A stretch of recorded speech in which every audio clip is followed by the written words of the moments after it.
श्रीपञ्चमुखी हनुमत्कवचम्। ॐ श्रीपञ्चवदनायाञ्जनेयाय नमः। ॐ अस्य श्री पञ्चमुख हनुमन्मन्त्रस्य ब्रह्मा ऋषिः गायत्री छन्दः पञ्चमुख विराट् हनुमान् देवता ह्रीं बीजं श्रीं शक्तिः क्रौं कीलकं क्रूं कवचं क्रैं अस्त्राय फट् इति दिग्बन्धः। श्रीगरुड उवाच अथ ध्यानं प्रवक्ष्यामि शृणु सर्वाङ्गसुन्दरी यत्कृतं देवदेवेन ध्यानं हनुमतः प्रियं। पञ्चवक्त्रं महाभीमं त्रिपञ्चनयनैर्युतं बाहुभिर्दशभिर्युक्तं सर्वकामार्थसिद्धिदं। पूर्वं तु वानरं वक्त्रं कोटिसूर्यसमप्रभं दंष्ट्राकरालवदनं भ्रुकुटीकुटिलेक्षणम्। अस्यैव दक्षिणं वक्त्रं नारसिंहं महाद्भुतम् अत्युग्रतेजवपुषं भीषणं भयनाशनम्। पश्चिमं गारुणं वक्त्रं वक्रतुण्डं महाबलं सर्वनागप्रशमनं विषभूतादिक्रन्तनम्। उत्तरं सौकरं वक्त्रं कृष्णं दीप्तं नभोपमं पातालसिंहवेताल ज्वररोगादिकृन्तनम्। ऊर्ध्वं हयाननं घोरं दानवान्तकरं परं येन वक्त्रेण विप्रेन्द्र तारकाख्यं महासुरं। जघान शरणं तत्स्यात् सर्वशत्रुहरं परं ध्यात्वा पञ्चमुखं रुद्रं हनुमन्तं दयानिधिं। खड्गं त्रिशूलं खड्वाङ्गं पाशमङ्कुशपर्वतं मुष्टिं कौमोदकीं वृक्षं धारयन्तं कमण्डलुं। भिन्दिपालं ज्ञानमुद्रां दशभिरमुनिपुङ्गवम् एतान्यायुधजालानि धारयन्तं भजाम्यहं। प्रेतासनोपविष्टं तं सर्वाभरणभूषितं दिव्यमाल्याम्बरधरं दिव्यगन्धानुलेपनं सर्वाश्चर्यमयं देवं हनुमद्विश्वतोमुखं।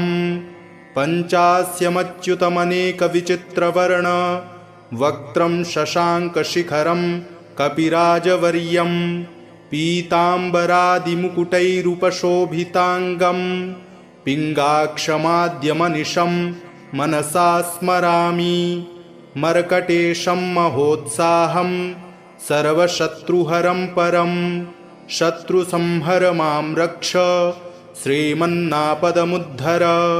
ॐ हरिमर्कटमर्कटमन्त्रमिदं परिलिख्यति लिख्यति वामतले यदि नश्यति नश्यति शत्रुकुलं यदि मुञ्चति मुञ्चति वामलता। ॐ हरिमर्कटाय स्वाहा। ॐ नमो भगवते पञ्चवदनाय पूर्वकपिमुखाय सकलशत्रुसंहारकाय स्वाहा। ॐ नमो भगवते पञ्चवदनाय दक्षिणमुखाय करालवदनाय नरसिंहाय सकलभूतप्रमथनाय स्वाहा। ॐ नमो भगवते पञ्चवदनाय पश्चिममुखाय गरुडाननाय सकलविषहराय स्वाहा। ॐ नमो भगवते पञ्चवदनायोत्तरमुखायादिवाराहाय सकलसम्पत्कराय स्वाहा। ॐ नमो भगवते पञ्चवदनायोर्ध्वमुखाय हयग्रीवाय सकलजनवशङ्कराय स्वाहा।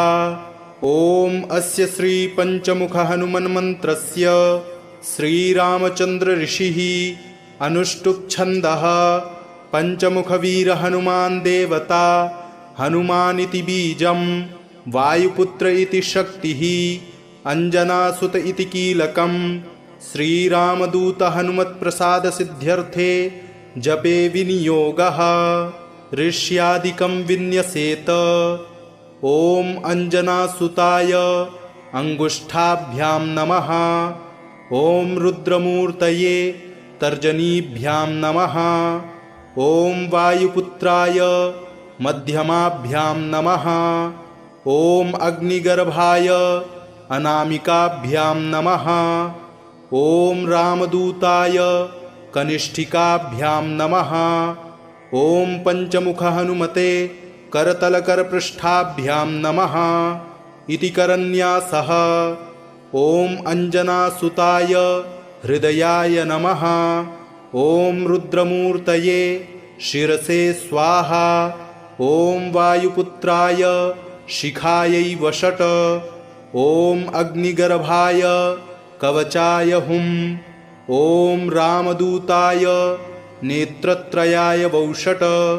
ॐ पंचमुख हनुमते अस्त्राय फट्।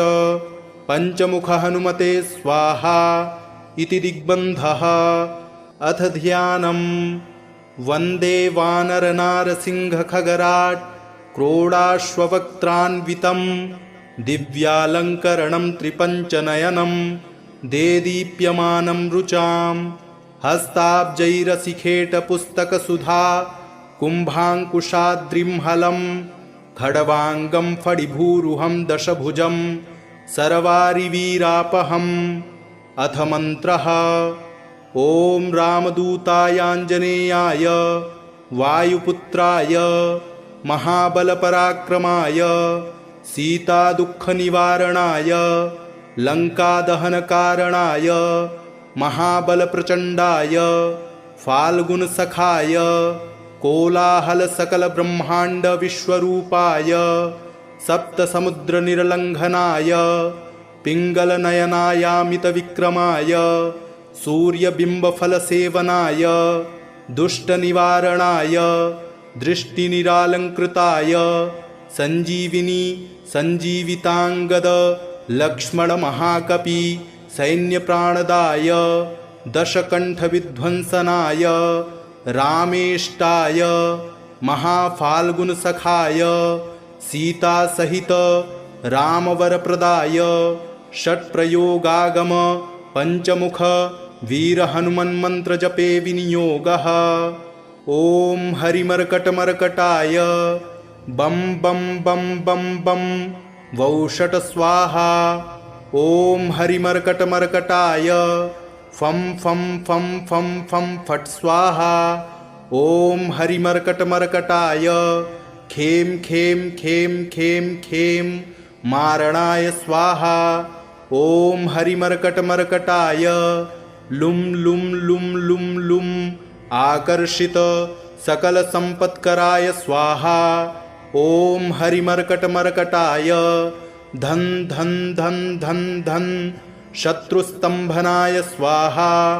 ॐ टन टन टन टन टन कूर्ममूर्तये पंचमुखवीरहनुमते परयन्त्र परतन्त्रोच्चाटनाय स्वाहा। ॐ कं खं गं घं गं चं छं जं झं यं टं ठं डं ढं डं तं थं दं धं नं पं फं बं भं मं यं रं लं बं शं शं सं हं क्षं स्वाहा इति दिग्बन्धः। ॐ पूर्वकपिमुखाय पंचमुख हनुमते टं टं टं टं टं सकलशत्रुसंहारणाय स्वाहा। ॐ दक्षिणमुखाय पंचमुख हनुमते करालवदनाय नरसिंहाय ॐ ह्रां ह्रीं ह्रूं ह्रैं ह्रौं ह्रः सकलभूतप्रेत दमनाय स्वाहा। ॐ पश्चिममुखाय गरुडाननाय पंचमुख हनुमते मं मं मं मं मं सकलविषहराय स्वाहा। ॐ उत्तरमुखायादिवराहाय लं लं लं लं लं नृसिंहाय नीलकण्ठमूर्तये पंचमुख हनुमते स्वाहा। ॐ ऊर्ध्वमुखाय हयग्रीवाय रुं रुं रुं रुं रुं रुद्रमूर्तये सकलप्रयोजननिर्वाहकाय स्वाहा। ॐ अञ्जनासुताय वायुपुत्राय महाबलाय सीताशोकनिवारणाय श्रीरामचन्द्रकृपा पादुकाय महावीर्यप्रमथनाय ब्रह्माण्डनाथाय कामदाय पञ्चमुखवीरहनुमते स्वाहा। भूतप्रेतपिशाच ब्रह्मराक्षस शाकिनी डाकिन्यन्तरिक्ष ग्रह परयन्त्र परतन्त्रोच्चाटनाय स्वाहा। सकलप्रयोजननिर्वाहकाय पञ्चमुखवीरहनुमते श्रीरामचन्द्रवरप्रदाय जं जं जं जं जं स्वाहा।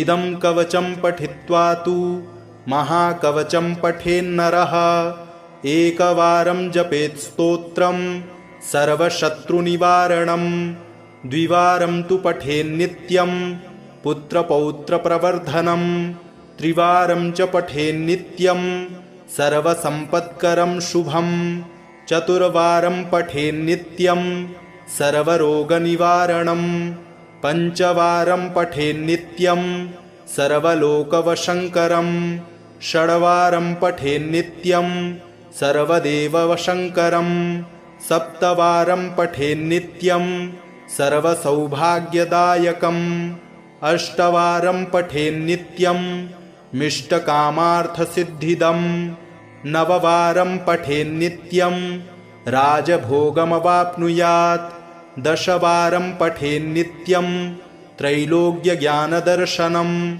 रुद्रावृत्तिं पठेन्नित्यं सर्वसिद्धिर्भवेद्ध्रुवं निर्बलो रोगयुक्तश्च महाव्याध्यादिपीडितः कवचस्मरणेनैव महाबलमवाप्नुयात्।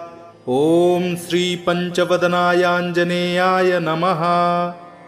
ॐ अस्य श्री पञ्चमुखहनुमन्मन्त्रस्य ब्रह्मा ऋषिः गायत्री छन्दः पञ्चमुखविराट् हनुमान् देवता ह्रीं बीजं श्रीं शक्तिः क्रौं कीलकं क्रूं कवचं क्रैं अस्त्राय फट् इति दिग्बन्धः। श्रीगरुड उवाच अथ ध्यानं प्रवक्ष्यामि शृणु सर्वाङ्गसुन्दरी यत्कृतं देवदेवेन ध्यानं हनुमतः प्रियं पञ्चवक्त्रं महाभीमं त्रिपञ्चनयनैर्युतं बाहुभिर्दशभिर्युक्तं सर्वकामार्थसिद्धिदं पूर्वं तु वानरं वक्त्रं कोटिसूर्यसमप्रभं दंष्ट्राकरालवदनं भ्रुकुटीकुटिलेक्षणम् अस्यैव दक्षिणं वक्त्रं नारसिंहं महाद्भुतम् अत्युग्रतेजवपुषं भीषणं भयनाशनं पश्चिमं गारुणं वक्त्रं वक्रतुण्डं महाबलं सर्वनागप्रशमनं विषभूतादिकृन्तनम् उत्तरं सौकरं वक्त्रं कृष्णं दीप्तं नभोपमं पातालसिंहवेताल ज्वररोगादिकृन्तनम् ऊर्ध्वं हयाननं घोरं दानवान्तकरं परं येन वक्त्रेण विप्रेन्द्र तारकाख्यं महासुरं जघान शरणं तत्स्यात् सर्वशत्रुहरं परं ध्यात्वा पञ्चमुखं रुद्रं हनुमन्तं दयानिधिं खड्गं त्रिशूलं खड्वाङ्गं पाशमङ्कुशपर्वतं मुष्टिं कौमोदकीं वृक्षं धारयन्तं कमण्डलुं भिन्दिपालं ज्ञानमुद्रां दशभिरमुनिपुङ्गवम्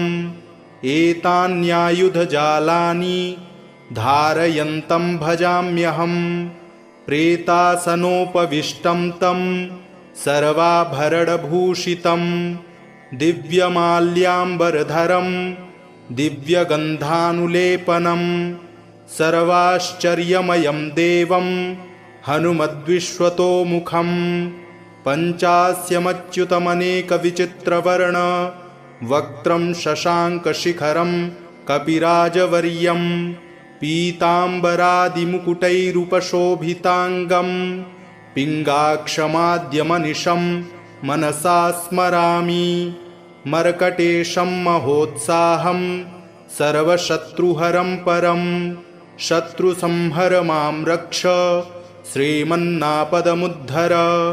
ॐ हरिमर्कटमर्कटमन्त्रमिदं परिलिख्यति लिख्यति वामतले यदि नश्यति नश्यति शत्रुकुलं यदि मुञ्चति मुञ्चति वामलता। ॐ हरिमर्कटाय स्वाहा। ॐ नमो भगवते पञ्चवदनाय पूर्वकपिमुखाय सकलशत्रुसंहारकाय स्वाहा। ॐ नमो भगवते पञ्चवदनाय दक्षिणमुखाय करालवदनाय नरसिंहाय सकलभूतप्रमथनाय स्वाहा। ॐ नमो भगवते पञ्चवदनाय पश्चिममुखाय गरुडाननाय सकलविषहराय स्वाहा। ॐ नमो भगवते पञ्चवदनायोत्तरमुखायादिवाराहाय सकलसम्पत्कराय स्वाहा। ॐ नमो भगवते पञ्चवदनायोर्ध्वमुखाय हयग्रीवाय सकलजनवशङ्कराय स्वाहा। ॐ अस्य श्रीपञ्चमुखहनुमन्मन्त्रस्य श्रीरामचन्द्र ऋषिः अनुष्टुप्छन्दः पञ्चमुखवीरहनुमान् देवता हनुमानिति बीजं वायुपुत्र इति शक्तिः अञ्जनासुत इति कीलकं श्रीरामदूत हनुमत्प्रसादसिद्ध्यर्थे जपे विनियोगः ऋष्यादिकं विन्यसेत। ॐ अञ्जनासुताय अङ्गुष्ठाभ्यां नमः। ॐ रुद्रमूर्तये तर्जनीभ्यां नमः। ॐ वायुपुत्राय मध्यमाभ्यां नमः। ॐ अग्निगर्भाय अनामिकाभ्यां नमः। ॐ रामदूताय कनिष्ठिकाभ्यां नमः। ॐ पञ्चमुखहनुमते करतलकरपृष्ठाभ्यां नमः इति करन्यासः। ॐ अञ्जनासुताय हृदयाय नमः। ॐ रुद्रमूर्तये शिरसे स्वाहा।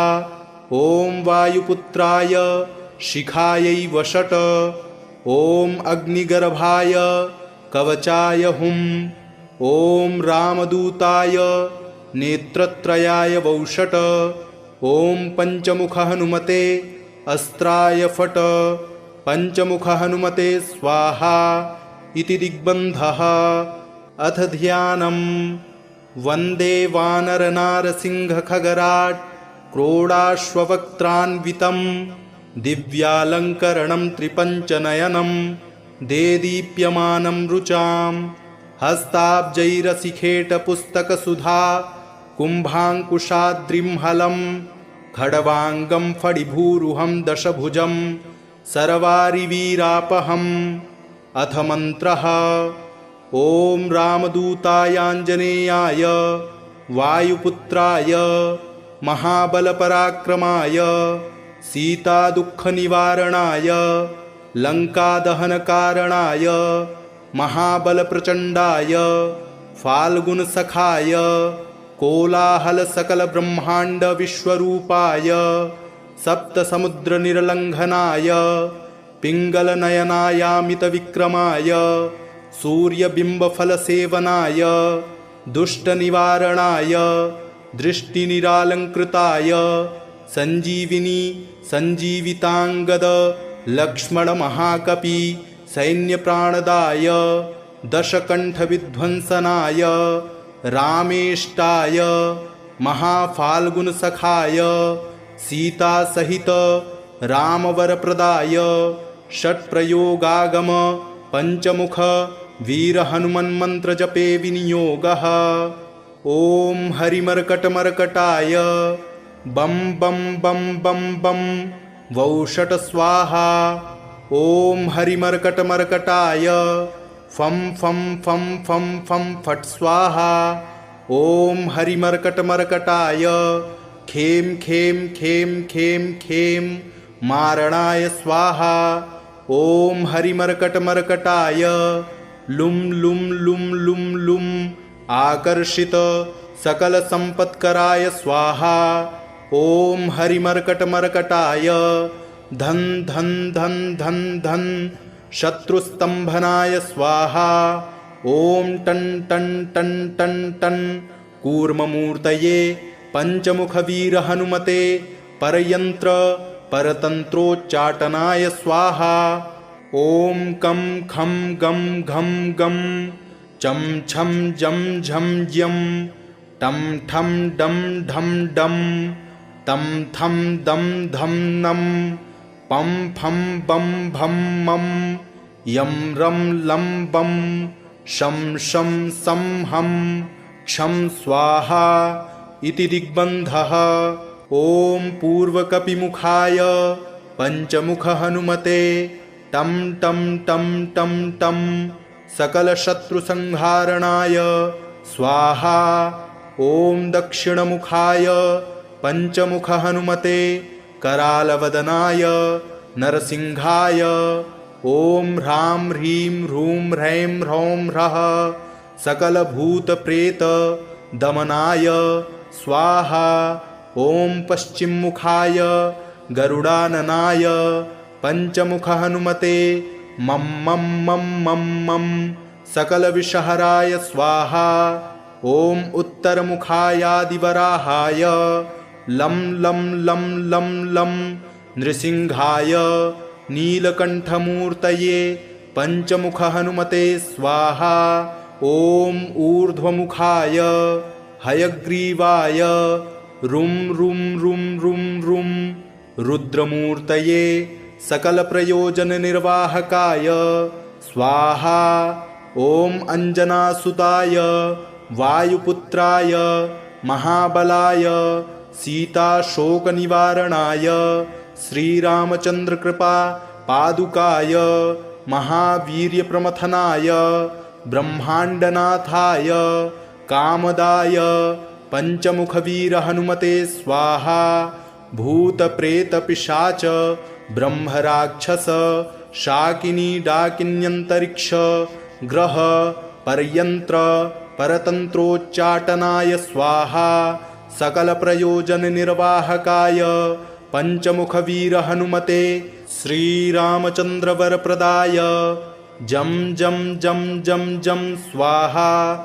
इदं कवचं पठित्वा तु महाकवचं पठेन्नरः एकवारं जपेत् स्तोत्रं सर्वशत्रुनिवारणं द्विवारं तु पठेन्नित्यं पुत्रपौत्रप्रवर्धनं त्रिवारं च पठेन्नित्यं सर्वसम्पत्करं शुभं चतुर्वारं पठेन्नित्यं सर्वरोगनिवारणं पंचवारं पठेन्नित्यं सर्वलोकवशङ्करं षड्वारं पठेन्नित्यं सर्वदेववशङ्करं सप्तवारं पठेन्नित्यं सर्वसौभाग्यदायकम् अष्टवारं पठेन्नित्यं मिष्टकामार्थसिद्धिदं नववारं पठेन्नित्यं राजभोगमवाप्नुयात् दशवारं पठेन्नित्यं त्रैलोक्यज्ञानदर्शनं रुद्रावृत्तिं पठेन्नित्यं सर्वसिद्धिर्भवेद्ध्रुवं निर्बलो रोगयुक्तश्च महाव्याध्यादिपीडितः कवचस्मरणेनैव महाबलमवाप्नुयात्। ॐ श्रीपञ्चवदनायाञ्जनेयाय नमः।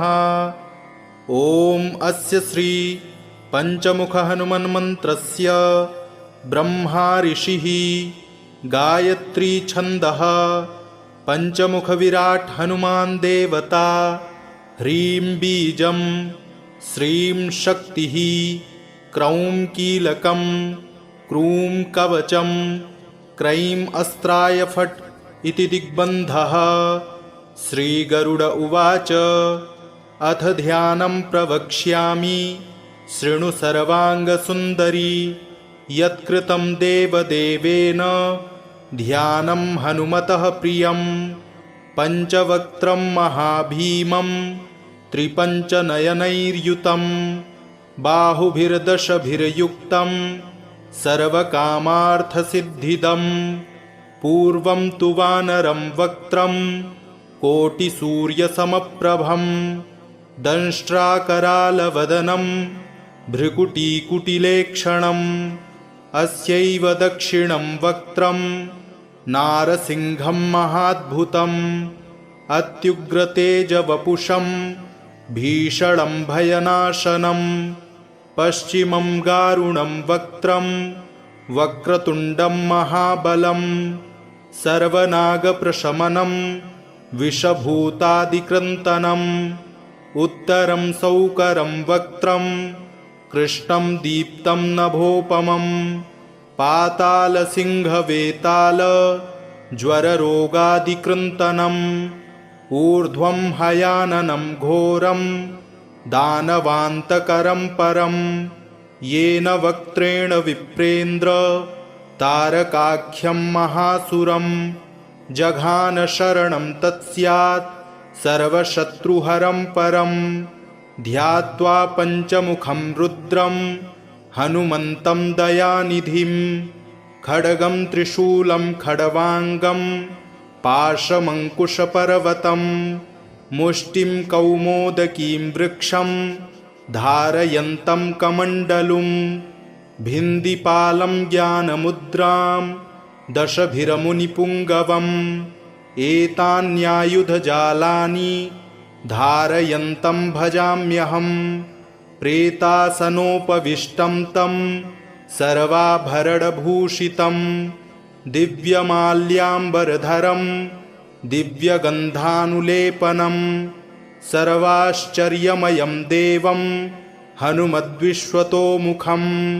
पञ्चास्यमच्युतमनेकविचित्रवर्ण वक्त्रं शशाङ्कशिखरं कपिराजवर्यं पीताम्बरादिमुकुटैरुपशोभिताङ्गं पिङ्गाक्षमाद्यमनिशं मनसा स्मरामि। मर्कटेशं महोत्साहं सर्वशत्रुहरं परं शत्रुसंहर मां रक्ष श्रीमन्नापदमुद्धर। ॐ हरिमर्कटमर्कटमन्त्रमिदं परिलिख्यति लिख्यति वामतले। यदि नश्यति नश्यति शत्रुकुलं यदि मुञ्चति मुञ्चति वामलता। ॐ हरिमर्कटाय स्वाहा। ॐ नमो भगवते पञ्चवदनाय पूर्वकपिमुखाय सकलशत्रुसंहारकाय स्वाहा।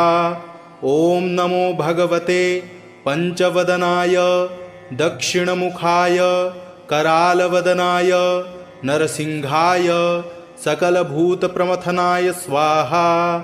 ॐ नमो भगवते पञ्चवदनाय पश्चिममुखाय गरुडाननाय सकलविषहराय स्वाहा। ॐ नमो भगवते पञ्चवदनायोत्तरमुखायादिवाराहाय सकलसम्पत्कराय स्वाहा। ॐ नमो भगवते पञ्चवदनायोर्ध्वमुखाय हयग्रीवाय सकलजनवशङ्कराय स्वाहा। ॐ अस्य श्रीपञ्चमुखहनुमन्मन्त्रस्य श्रीरामचन्द्रऋषिः अनुष्टुप्छन्दः। पञ्चमुखवीरहनुमान् देवता हनुमानिति बीजं वायुपुत्र इति शक्तिः अञ्जनासुत इति कीलकं। श्रीरामदूत हनुमत्प्रसादसिद्ध्यर्थे जपे विनियोगः ऋष्यादिकं विन्यसेत। ॐ अञ्जनासुताय अङ्गुष्ठाभ्यां नमः। ॐ रुद्रमूर्तये तर्जनीभ्यां नमः। ॐ वायुपुत्राय मध्यमाभ्यां नमः। ॐ अग्निगर्भाय अनामिकाभ्यां नमः। ॐ रामदूताय कनिष्ठिकाभ्यां नमः। ॐ पंचमुख हनुमते करतलकरपृष्ठाभ्यां नमः इति करन्यासः। ॐ अंजनासुताय हृदयाय नमः। ॐ रुद्रमूर्तये शिरसे स्वाहा। ॐ वायुपुत्राय शिखायै वषट्। ॐ अग्निगर्भाय कवचाय हुं। ॐ रामदूताय नेत्रत्रयाय वौषट्। ॐ पंचमुख हनुमते अस्त्राय फट्। पंचमुख हनुमते स्वाहा इति दिग्बन्धः। अथ ध्यानम्। वन्दे वानरनारसिंहखगराट् क्रोडाश्ववक्त्रान्वितं दिव्यालङ्करणं त्रिपञ्चनयनं देदीप्यमानं रुचां हस्ताब्जैरसिखेटपुस्तकसुधा कुम्भाङ्कुशाद्रिंहलं खड्वाङ्गं फणिभूरुहं दशभुजं सर्वारिवीरापहम्। अथ मन्त्रः। ॐ रामदूतायाञ्जनेयाय वायुपुत्राय महाबलपराक्रमाय सीतादुःखनिवारणाय लङ्कादहनकारणाय महाबलप्रचण्डाय फाल्गुनसखाय कोलाहलसकलब्रह्माण्डविश्वरूपाय सप्तसमुद्रनिर्लङ्घनाय पिङ्गलनयनायामितविक्रमाय सूर्यबिम्बफलसेवनाय दुष्टनिवारणाय दृष्टिनिरालङ्कृताय सञ्जीविनी सञ्जीविताङ्गद लक्ष्मणमहाकपि सैन्यप्राणदाय दशकण्ठविध्वंसनाय रामेष्टाय महाफाल्गुनसखाय सीतासहित रामवरप्रदाय षट्प्रयोगागम पंचमुख वीरहनुमन्मन्त्रजपे विनियोगः। ॐ हरिमर्कटमर्कटाय बं बं बं बं बं वौषट स्वाहा। ॐ हरिमर्कटमर्कटाय फं फं फं फं फं फट् स्वाहा। ॐ हरिमर्कटमर्कटाय खें खें खें खें खें मारणाय स्वाहा। ॐ हरिमर्कटमर्कटाय लुं लुं लुं लुं लुं आकर्षित सकलसम्पत्कराय स्वाहा। ॐ हरिमर्कटमर्कटाय धन धन धन धन धन शत्रुस्तंभनाय स्वाहा। ॐ टन टन टन टन टन कूर्ममूर्तये पंचमुखवीरहनुमते परयंत्र परतंत्रोच्चाटनाय स्वाहा।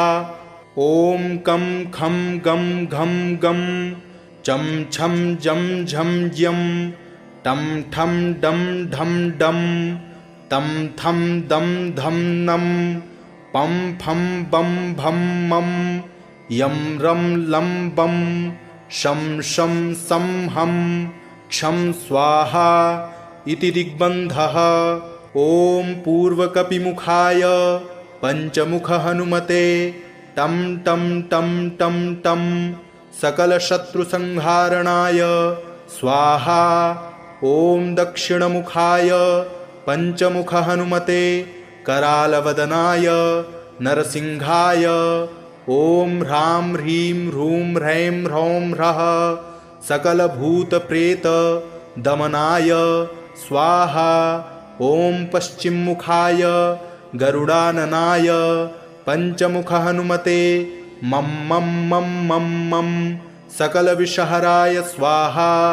ॐ उत्तरमुखायादिवराहाय लं लं लं लं लं नृसिंहाय नीलकण्ठमूर्तये पंचमुख हनुमते स्वाहा। ॐ ऊर्ध्वमुखाय हयग्रीवाय रुं रुं रुं रुं रुं रुद्रमूर्तये सकलप्रयोजननिर्वाहकाय स्वाहा। ॐ अंजनासुताय वायुपुत्राय महाबलाय सीताशोकनिवारणाय श्रीरामचन्द्रकृपा पादुकाय महावीर्यप्रमथनाय ब्रह्माण्डनाथाय कामदाय पंचमुखवीर हनुमते स्वाहा। भूतप्रेतपिशाच ब्रह्मराक्षस शाकिनी डाकिन्यन्तरिक्ष ग्रह परयंत्र परतंत्रोच्चाटनाय स्वाहा। सकल प्रयोजन निर्वाहकाय पंचमुखवीर हनुमते श्रीरामचंद्र वरप्रदाय जम जम जम जम जम स्वाहा। इदं कवचं पठित्वा तु महाकवचं पठेन्नरः एकवारं जपेत् स्तोत्रं सर्वशत्रुनिवारणं। द्विवारं तु पठेन्नित्यं पुत्रपौत्रप्रवर्धनं। त्रिवारं च पठेन्नित्यं सर्वसम्पत्करं शुभं। चतुर्वारं पठेन्नित्यं सर्वरोगनिवारणं। पंचवारं पठेन्नित्यं सर्वलोकवशङ्करं। षड्वारं पठेन्नित्यं सर्वदेववशङ्करं। सप्तवारं पठेन्नित्यं सर्वसौभाग्यदायकम्। अष्टवारं पठेन्नित्यं मिष्टकामार्थसिद्धिदं। नववारं पठेन्नित्यं राजभोगमवाप्नुयात्। दशवारं पठेन्नित्यं त्रैलोक्यज्ञानदर्शनं। रुद्रावृत्तिं पठेन्नित्यं सर्वसिद्धिर्भवेद्ध्रुवं। निर्बलो रोगयुक्तश्च महाव्याध्यादिपीडितः कवचस्मरणेनैव महाबलमवाप्नुयात्। ॐ श्रीपञ्चवदनायाञ्जनेयाय नमः। ॐ अस्य श्री पंचमुखहनुमन्मन्त्रस्य ब्रह्मा ऋषिः गायत्री छन्दः पंचमुखविराट् हनुमान् देवता। ह्रीं बीजं श्रीं शक्तिः क्रौं कीलकं क्रूं कवचं क्रैं अस्त्राय फट् इति दिग्बन्धः।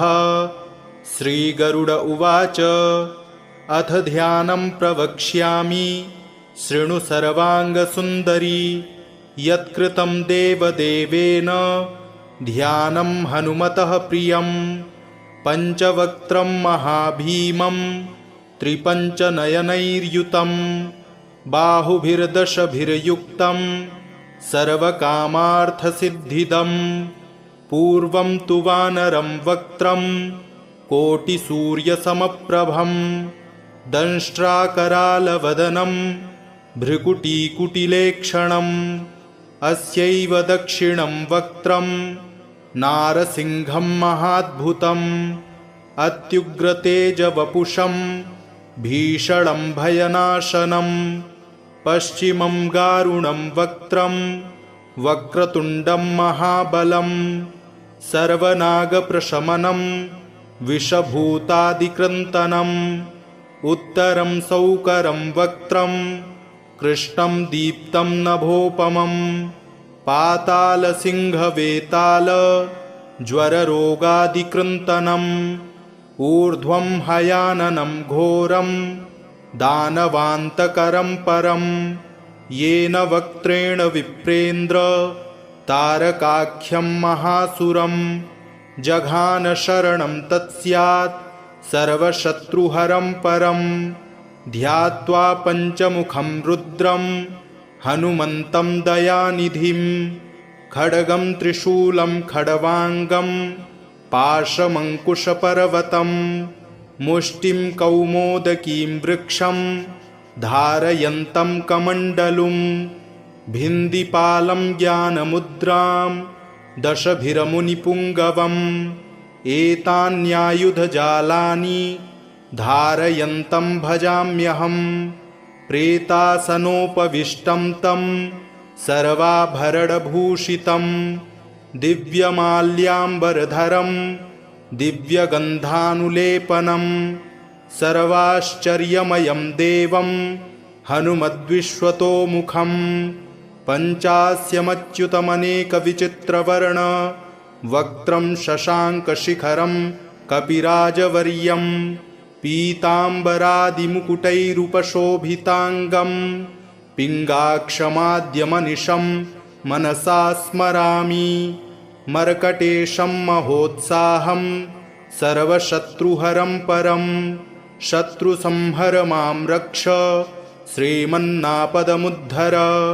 ॐ हरिमर्कटमर्कटमन्त्रमिदं परिलिख्यति लिख्यति वामतले यदि नश्यति नश्यति शत्रुकुलं यदि मुञ्चति मुञ्चति वामलता।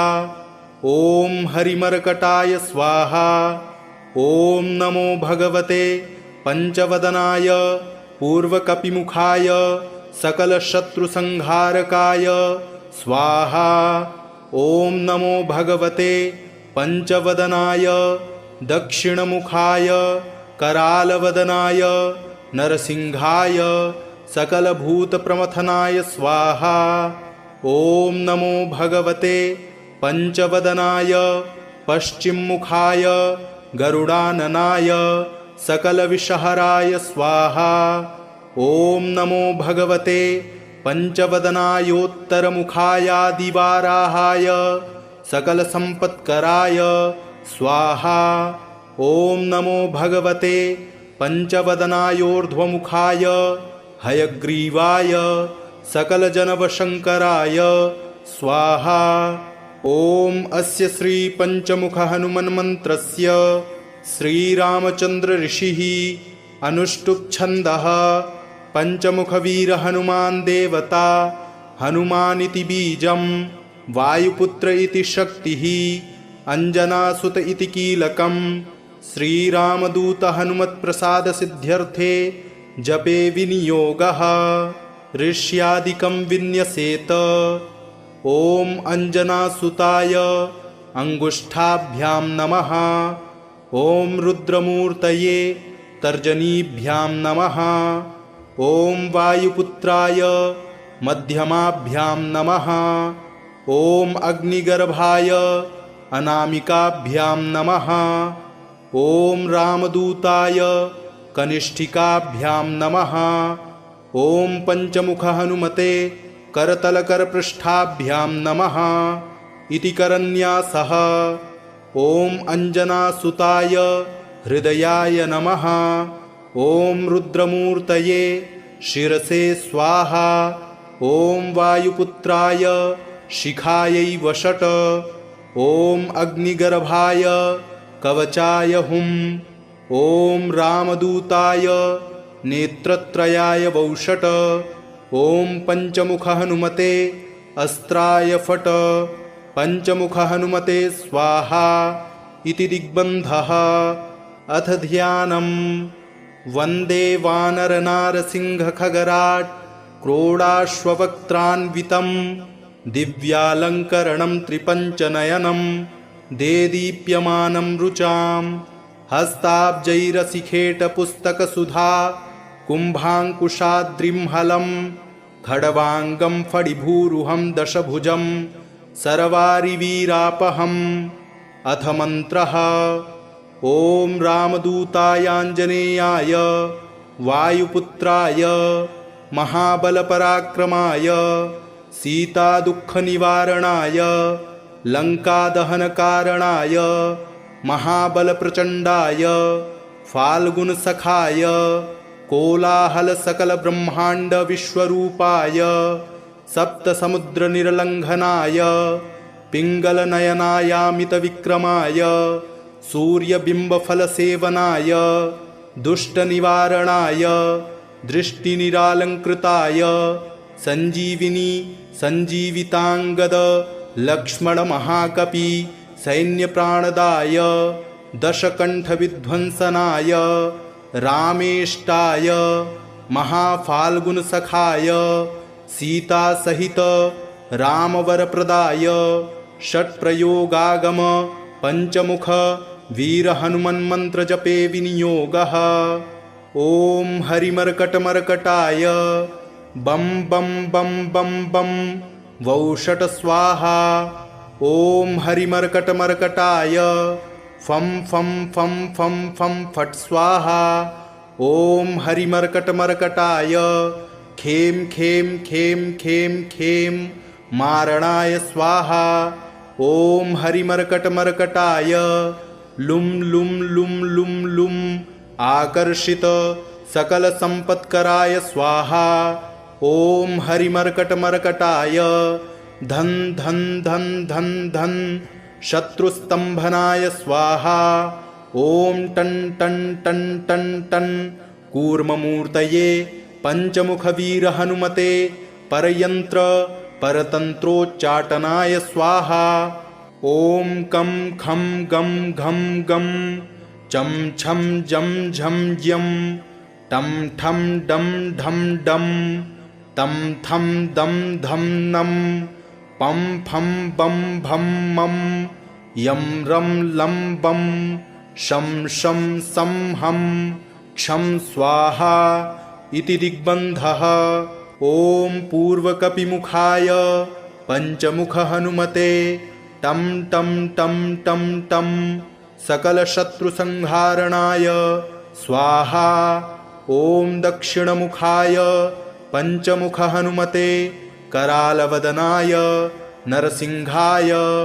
ओम ह्रां ह्रीं ह्रूं ह्रैं ह्रौं ह्रः सकलभूतप्रेत दमनाय स्वाहा। ओम पश्चिममुखाय गरुडाननाय पंचमुख हनुमते मं मं मं मं मं सकलविषहराय स्वाहा। ओम उत्तरमुखायादिवराहाय लं लं लं लं लं नृसिंहाय नीलकंठमूर्तये पंचमुख हनुमते स्वाहा। ओम ऊर्ध्वमुखाय हयग्रीवाय रुं रुं रुं रुं रुं रुद्रमूर्तये सकलप्रयोजननिर्वाहकाय स्वाहा। ओम अंजनासुताय वायुपुत्राय महाबलाय सीताशोकनिवारणाय श्रीरामचंद्रकृपा पादुकाय महावीर्यप्रमथनाय ब्रह्मांडनाथाय कामदाय पंचमुखवीर हनुमते स्वाहा। भूतप्रेतपिशाच ब्रह्मराक्षस शाकिनी डाकिन्यंतरिक्ष ग्रह परयंत्र परतंत्रोच्चाटनाय स्वाहा।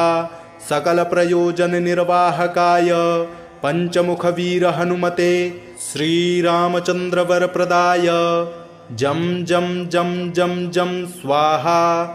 इदं कवचं पठित्वा तु महाकवचं पठेन्नरः एकवारं जपेत् स्तोत्रं सर्वशत्रुनिवारणं द्विवारं तु पठेन्नित्यं पुत्रपौत्रप्रवर्धनं त्रिवारं च पठेन्नित्यं सर्वसम्पत्करं शुभं चतुर्वारं पठेन्नित्यं सर्वरोगनिवारणं पंचवारं पठेन्नित्यं सर्वलोकवशङ्करं षड्वारं पठेन्नित्यं सर्वदेववशङ्करं सप्तवारं पठेन्नित्यं सर्वसौभाग्यदायकम् अष्टवारं पठेन्नित्यं मिष्टकामार्थसिद्धिदं नववारं पठेन्नित्यं राजभोगमवाप्नुयात् दशवारं पठेन्नित्यं त्रैलोक्यज्ञानदर्शनं रुद्रावृत्तिं पठेन्नित्यं सर्वसिद्धिर्भवेद्ध्रुवं निर्बलो रोगयुक्तश्च महाव्याध्यादिपीडितः कवचस्मरणेनैव महाबलमवाप्नुयात्। ॐ श्रीपञ्चवदनायाञ्जनेयाय नमः। ॐ अस्य श्री पंचमुखहनुमन्मन्त्रस्य ब्रह्मा ऋषिः गायत्री छन्दः पंचमुखविराट् हनुमान् देवता ह्रीं बीजं श्रीं शक्तिः क्रौं कीलकं क्रूं कवचं क्रैं अस्त्राय फट् इति दिग्बन्धः। श्रीगरुड उवाच अथ ध्यानं प्रवक्ष्यामि शृणु सर्वाङ्गसुन्दरी यत्कृतं देवदेवेन ध्यानं हनुमतः प्रियं पञ्चवक्त्रं महाभीमं त्रिपञ्चनयनैर्युतं बाहुभिर्दशभिर्युक्तं सर्वकामार्थसिद्धिदं पूर्वं तु वानरं वक्त्रं कोटिसूर्यसमप्रभं दंष्ट्राकरालवदनं भ्रुकुटीकुटिलेक्षणम् अस्यैव दक्षिणं वक्त्रं नारसिंहं महाद्भुतम् अत्युग्रतेजवपुषं भीषणं भयनाशनं पश्चिमं गारुणं वक्त्रं वक्रतुण्डं महाबलं सर्वनागप्रशमनं विषभूतादिक्रन्तनम् उत्तरं सौकरं वक्त्रं कृष्णं दीप्तं नभोपमं पातालसिंहवेताल ज्वररोगादिकृन्तनम् ऊर्ध्वं हयाननं घोरं दानवान्तकरं परं येन वक्त्रेण विप्रेन्द्र तारकाख्यं महासुरं जघान शरणं तत्स्यात् सर्वशत्रुहरं परं ध्यात्वा पञ्चमुखं रुद्रं हनुमन्तं दयानिधिं खड्गं त्रिशूलं खड्वाङ्गं पाशमङ्कुशपर्वतं मुष्टिं कौमोदकीं वृक्षं धारयन्तं कमण्डलुं भिन्दिपालं ज्ञानमुद्रां दशभिरमुनिपुङ्गवम् एतान्यायुधजालानि धारयन्तं भजाम्यहं प्रेतासनोपविष्टं तं सर्वाभरणभूषितं दिव्यमाल्याम्बरधरं दिव्यगन्धानुलेपनं सर्वाश्चर्यमयं देवं हनुमद्विश्वतोमुखं पञ्चास्यमच्युतमनेकविचित्रवर्ण वक्त्रं शशाङ्कशिखरं कपिराजवर्यं पीताम्बरादिमुकुटैरुपशोभिताङ्गं पिङ्गाक्षमाद्यमनिशं मनसा स्मरामि मर्कटेशं महोत्साहं सर्वशत्रुहरं परं शत्रुसंहर मां रक्ष श्रीमन्नापदमुद्धर ॐ हरिमर्कटमर्कटमन्त्रमिदं परिलिख्यति लिख्यति वामतले यदि नश्यति नश्यति शत्रुकुलं यदि मुञ्चति मुञ्चति वामलता ॐ हरिमर्कटाय स्वाहा ॐ नमो भगवते पञ्चवदनाय पूर्वकपिमुखाय सकलशत्रुसंहारकाय स्वाहा ॐ नमो भगवते पञ्चवदनाय दक्षिणमुखाय करालवदनाय नरसिंहाय सकलभूतप्रमथनाय स्वाहा ॐ नमो भगवते पञ्चवदनाय पश्चिममुखाय गरुडाननाय सकलविषहराय स्वाहा ॐ नमो भगवते पञ्चवदनायोत्तरमुखायादिवाराहाय सकलसम्पत्कराय स्वाहा ॐ नमो भगवते पञ्चवदनायोर्ध्वमुखाय हयग्रीवाय सकलजनवशङ्कराय स्वाहा ॐ अस्य श्रीपञ्चमुखहनुमन्मन्त्रस्य श्रीरामचन्द्रऋषिः अनुष्टुप्छन्दः पञ्चमुखवीरहनुमान् देवता हनुमानिति बीजं वायुपुत्र इति शक्तिः अञ्जनासुत इति कीलकं श्रीरामदूत हनुमत्प्रसादसिद्ध्यर्थे जपे विनियोगः ऋष्यादिकं विन्यसेत ॐ अञ्जनासुताय अङ्गुष्ठाभ्यां नमः ॐ रुद्रमूर्तये तर्जनीभ्यां नमः ॐ वायुपुत्राय मध्यमाभ्यां नमः ॐ अग्निगर्भाय अनामिकाभ्यां नमः ॐ रामदूताय कनिष्ठिकाभ्यां नमः ॐ पञ्चमुखहनुमते करतलकरपृष्ठाभ्यां नमः इति करन्यासः ॐ अञ्जनासुताय हृदयाय नमः ॐ रुद्रमूर्तये शिरसे स्वाहा ॐ वायुपुत्राय शिखायै वषट् ॐ अग्निगर्भाय कवचाय हुं। ॐ रामदूताय नेत्रत्रयाय वौषट।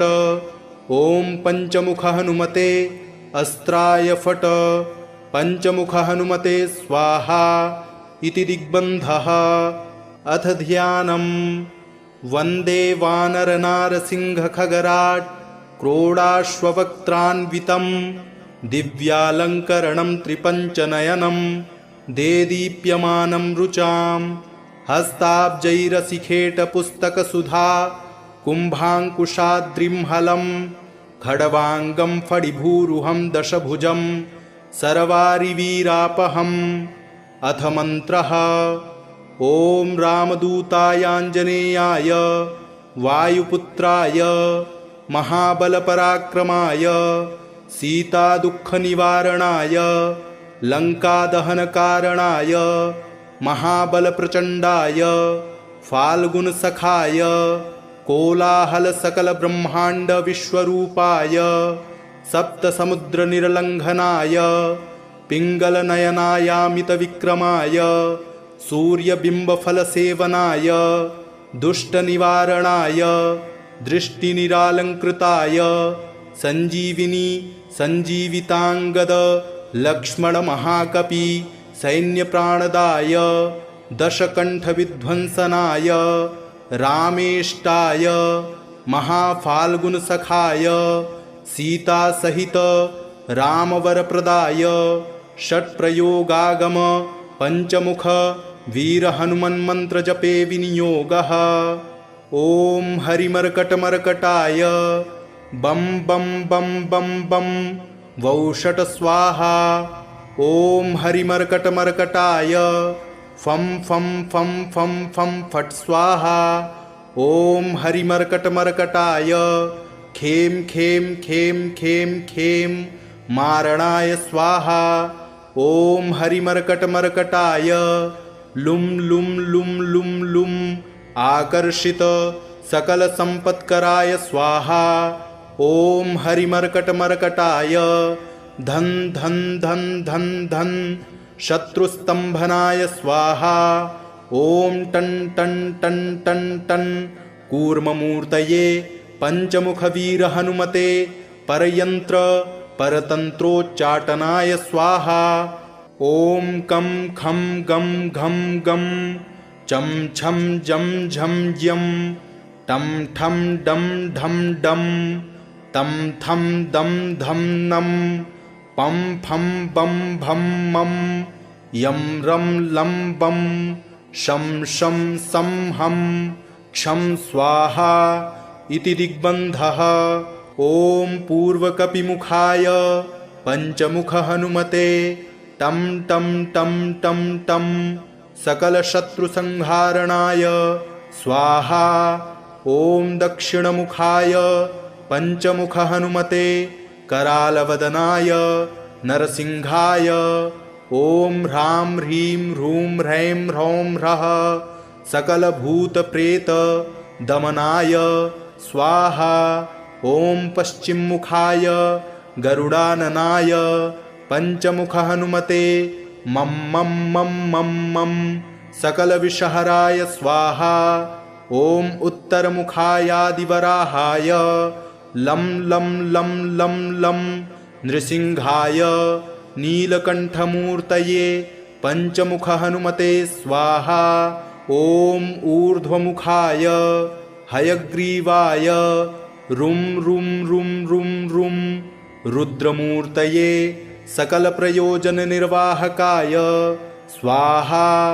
ॐ अञ्जनासुताय वायुपुत्राय महाबलाय सीताशोकनिवारणाय श्रीरामचन्द्रकृपा पादुकाय महावीर्यप्रमथनाय ब्रह्माण्डनाथाय कामदाय पंचमुखवीरहनुमते स्वाहा।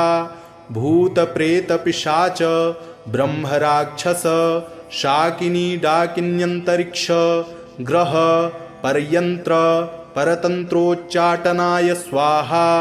सकलप्रयोजननिर्वाहकाय पंचमुखवीरहनुमते श्रीरामचन्द्रवरप्रदाय जं जं जं जं जं स्वाहा।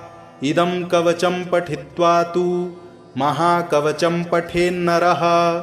एकवारं जपेत् स्तोत्रं सर्वशत्रुनिवारणं। द्विवारं तु पठेन्नित्यं पुत्रपौत्रप्रवर्धनं। त्रिवारं च पठेन्नित्यं सर्वसम्पत्करं शुभं। चतुर्वारं पठेन्नित्यं सर्वरोगनिवारणं।